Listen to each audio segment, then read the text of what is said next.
Praise the lord. ఈరోజు మనము హిజ్కియా జీవిత చరిత్రలో 3వ భాగమైన తన జీవితంలో తనకు పర్సనల్గా వచ్చిన ప్రాబ్లం ఏంటి, అది దేవుడితో ఎలా డీల్ చేసుకున్నాడు, ఆ ప్రాబ్లం డీల్ చేసుకున్న తర్వాత తను ఎలా తప్పు చేసి తను ఎలా నష్టపోయాడు అనే విషయాన్ని ధ్యానించుకుందాము.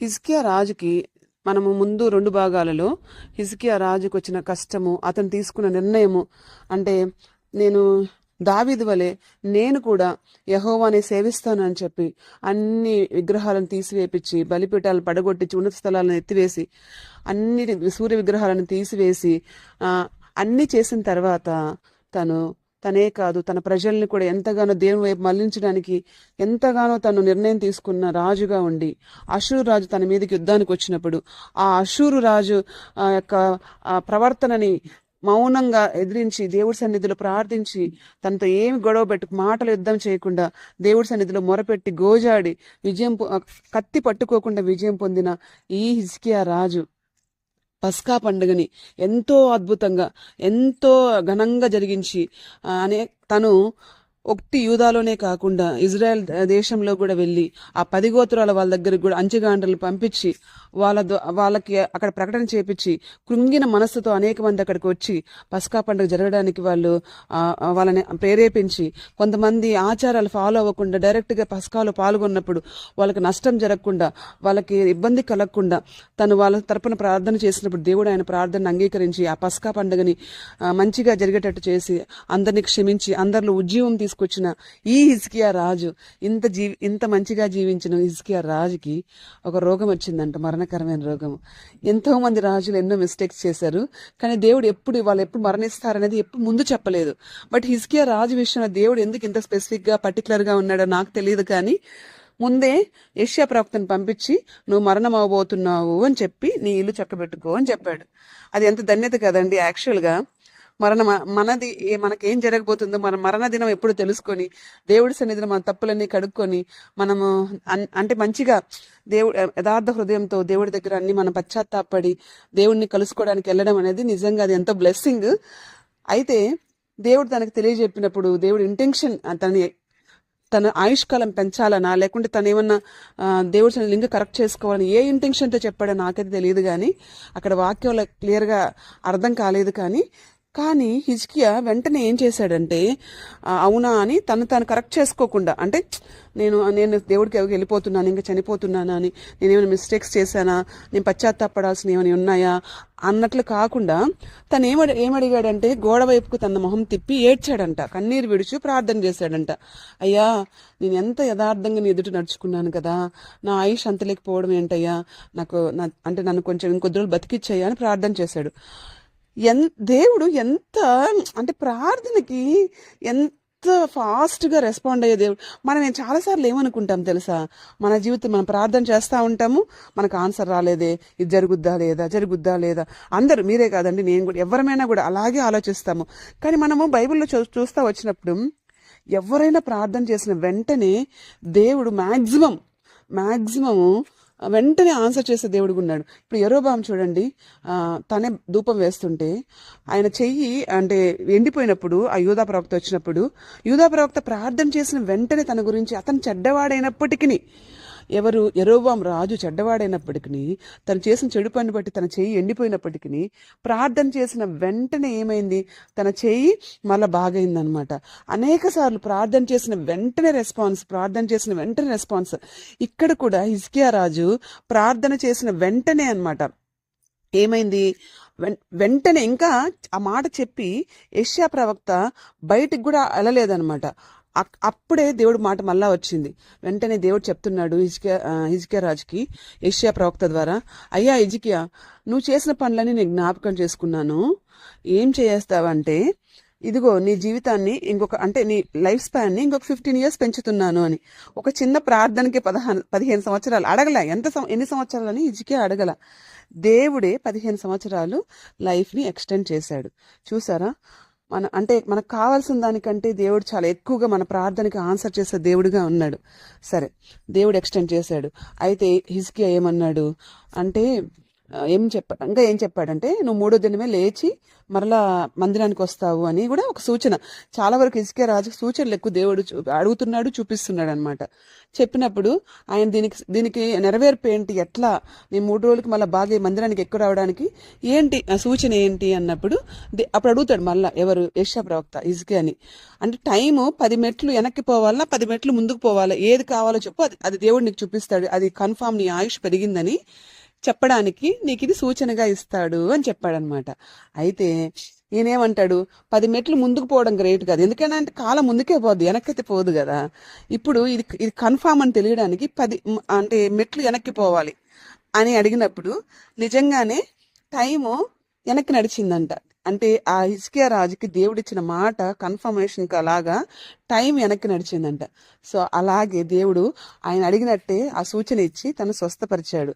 స్వస్థత ఎలా జరిగిందంటే యెషయా ఏం చెప్తాడు, ప్రవక్త ఏం చెప్తాడంటే అంజూర పడవలు తీసుకొని వచ్చి అతన్ని పుండు వచ్చి ఉంటుంది కాలు మీద, ఆ కాలు మీద వేయండి అంటే అది వేసినప్పుడు 3 రోజులకి అతను హీల్ అయ్యి మందిరానికి ఎక్కొస్తాడు. బాగానే ఉంది. అలాగే హిజ్కియా రాజు కూడా ఆయన దేవుడి కొరకు ఎలా జీవించాడని దాన్ని ఎత్తిపట్టి దేవుడి సన్నిధిలో మొరపెట్టినప్పుడు దేవుడు ఆన్సర్ చేశాడు. సరే ఆన్సర్ చేశాడా, అంతవరకు బాగానే ఉంది. తన లైఫ్ కూడా ఎక్స్టెండ్ చేశాడు, మంచిది.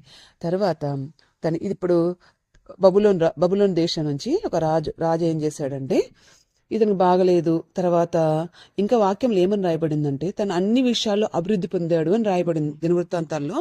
అంటే బాగైన తర్వాత తన దేశము అన్ని విషయాల్లో అంటే చాలా అభివృద్ధి పొంది అన్ని ఎక్స్టెండ్ అవుతూ వచ్చింది.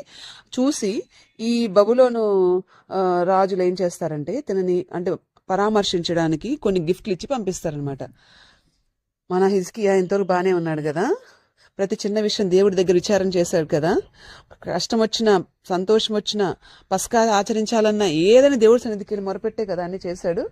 ఇప్పుడు బబులోన్ రాజు రాగానే తను ఓవర్ ఎగ్జైట్మెంట్తో మరి అక్కడ ఏమి అంటే చిన్న లాజిక్ ఎట్లా మిస్ అయ్యాడో నాకు తెలియదు, కానీ ఏం జరిగింది, ఈ బబులోన్ రాజు ఏం చేశాడు అంటే తీసుకొని వచ్చినప్పుడు ఈ హిజ్కియా రాజు ఏం చేశాడంటే బబులోన్ వాళ్ళకి తన దేశంలో అన్ని చూపించేస్తాడనమాట. అన్ని అంటే తన గొప్ప అంటే హృదయంలో గర్వించని ఉంటుంది. తను అన్ని చూపించి నేను ఇట్లా అంటే నా లైఫ్ ఎక్స్పాండ్ అయిపోయింది, దేవుడు నా ప్రార్థన ఆలకిస్తుంది ఏమనుకున్నాడు అన్ని చూపించేశాడు. వెంటనే అంటే ఒక మంచి ఇంటెన్షన్తో చూపించుంటే దేవుడు హృదయ అంతరంగాలు ఎరిగిన దేవుడు అండి. మనం బయటికి కొన్నిసార్లు మనకు లోపల ఒకలాగా ఉంటుంది, బయటకు ఒకలాగా బిహేవ్ చేస్తాము. చాలా మందికి బయట చూసి మనల్ని జడ్జ్ చేస్తారు, అసెస్ చేస్తారు. కాదు, దేవుడు అంతరంగాన్ని చూసే దేవుడు. అక్కడ మన చిన్న విషయమే కదా, అవును బబులోన్ రాజు వచ్చాడు వాళ్ళకి ఇవన్నీ చూపించాడు, తప్పేముంది అని మనకు అనిపిస్తుంది. కానీ అక్కడ ప్రతిదీ దేవుడు ఏం చూస్తాడంటే ఏ ఇంటెన్షన్తో వీళ్ళు పని చేస్తున్నారు అనేది చూస్తాడనమాట. ఇక్కడ ఇంటెన్షన్ ఇంపార్టెంట్. అక్కడ దేవుడికి ఏం కనిపించిందంటే దాన్ని గర్వించి తన గొప్పలాగా ఇతరులకు చూపించడం దేవుడికి తెలిసిందనమాట.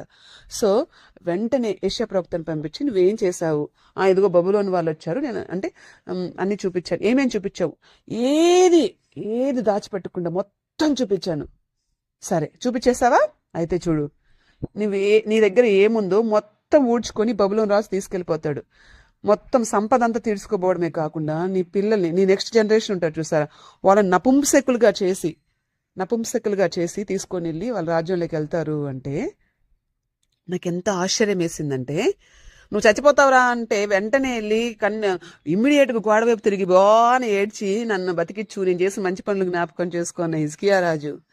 ఇలా జరుగుతుంది నీ దేశానికి, నీ నెక్స్ట్ జనరేషన్కి అంటే దొల్లి ఏడవాలా, దుల్లి ఏడ్చి అయ్యా వద్దయ్యా అంటే నా పాపాలు క్షమించయ్యా, నన్ను బట్టి ఎందుకయ్యా వాళ్ళందరికి శిక్ష, నాకే అంటే నా రాజ్యంలోనే అంటే అలా జరగకూడదయ్యా, తప్పు నేనయ్యా చేసింది, నేను చేసిన, నా పితరులు చేసిన, నా నెక్స్ట్ జనరేషన్ వాళ్ళు చేసిన అందరి తప్పుల కోసం క్షమాపణ అడిగి దేవుడి దగ్గర బూడిద పోసుకొని గోని పట్ట కట్టుకొని ప్రార్థన చేస్తే దేవుడు మార్చుండేవాడా. అసలు అక్కడ ఒక మాట రాయబడిందండి, ఇదంతా ఎక్కడుందంటే 2వ రాజుల గ్రంథము 20వ అధ్యాయంలో ఇదంతా రాయబడింది. అక్కడ ఏం రాయబడింది ఆ మాట అంటే, అవునా ఇట్లా పనిష్మెంట్ వస్తుందా నా మీదకి అంటే నా టైంలో రాకపోతే చాలులే మంచిదేలే, నెక్స్ట్ ఎప్పుడో వస్తే పోనీలే, నా టైంలో సమాధానంగా ఉంటుంది కదా అంటాడు. ఎంత కామన్ సెన్స్ లేని రాజులాగా బిహేవ్ చేస్తున్నాడు చూడండి. ఇప్పుడు మన టైంలో వస్తే ఏముంది, మన నెక్స్ట్ జనరేషన్ అంటే మన నెక్స్ట్ జనరేషనే కదా, వాళ్ళు ఎవరో కాదు కదా, మన పిల్లలు సఫర్ అవుతారన్నది మనకు బాధే కదా. హిజ్కియా రాజుకి ఎందుకు బాధ వేయలేదో నాకు అర్థం కాలేదు. సో దేవుడి దగ్గర మొరపెట్టి దొల్లి ఏడ్చి ప్రార్థన చేసి గోజాడి అదంతా మార్పించుకొని ఆ క్షమాపణ పొందుకోకుండా మంచిదేలే నా టైంలో జరగకపోతే చాలు అన్నాడంటే ఎంత అజ్ఞానంలోకి వెళ్ళిపోయాడా హిజ్కియా రాజు. నిజంగా రాజులు ఎంత విచిత్రం అంటే స్టార్టింగ్ బాగుంటుంది, ఎండింగ్కి వచ్చే లోపల ఏమవుతుందో వాళ్ళ ఎండింగ్ అనేది చాలాసార్లు చిన్న చిన్న మిస్టేక్స్, చిన్న అసలు ఎందుకో బాగాలేదండి. హిజ్కియా రాజు కూడా అలాగే సింపుల్గా ఎట్లా మాట్లాడాడో చూడండి. అలా అయితే మనం ఉండకూడదు. దేవుడు మనకి ఏదైనా చూపించినప్పుడు దేవుడి సన్నిధులు వెంటనే ఎవరు మనకు సహాయం చేస్తారు చెప్పండి? ఎవరు మనల్ని విడిపిస్తారు? ఎవ్వరు చేయలేరు.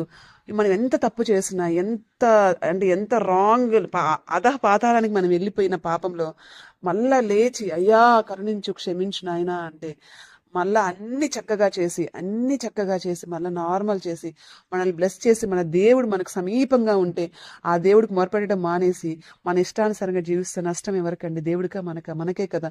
మనం వాళ్ళు నష్టపోకూడదని మనం దేవుడి దగ్గరికి వెళ్ళి పశ్చాత్తాపడాలని దేవుడు కోరుకుంటున్నాడు. నిజంగా హిజ్కియా రాజు పశ్చాత్తాపడండి ఇంకోలా ఉండేదేమో ఎండింగ్, నాకు తెలీదు. బట్ అయితే ఆయనైతే మళ్ళీ పశ్చాత్తాపడి దేవుడి దగ్గర మొరపెట్టలేదు. నా టైంలో జరగలేదు కదా అనుకున్నాడు.